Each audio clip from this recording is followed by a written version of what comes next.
Mobile phone দিয়ে আরডিবিতে log in করা বা অ্যাক্সেস করা খুবই সহজ। সর্বপ্রথম প্লে স্টোরে চলে যাবেন। প্লে স্টোরে চলে গিয়ে এখানে লিখে সার্চ করবেন রিমোট ডেস্কটপ কানেকশন।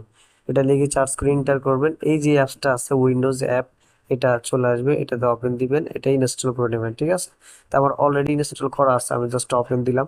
ওপেন দেওয়ার পরে এই যে কর্নার একটা প্লাস আইকন আছে, তো প্লাস আইকনে ক্লিক করবেন।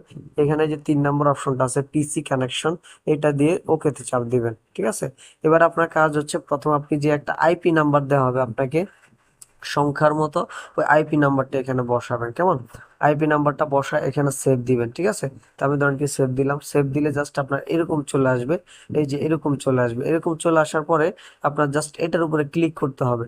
এটার উপরে ক্লিক করার পরে আপনাকে যে ইউজার নেমটা দিবে অ্যাডমিনিস্টর, অ্যান্ড হচ্ছে এখানে যে পাসওয়ার্ডটা আছে পাসওয়ার্ডটা দিবেন। পাসওয়ার্ডটা দিয়ে জাস্ট আপনি এখানে এই যে কানেক্ট অপশন আছে, এখানে ক্লিক করবেন। তো পরবর্তীতে ধাপে যেগুলো আসবে ওগুলো টিক মার্ক করে দিন, নেক্সট হলে দিলে আপনার আরডিপিটা ওপেন হয়ে যাবে। ঠিক আছে, একদম সো সিম্পল একটা কাজ।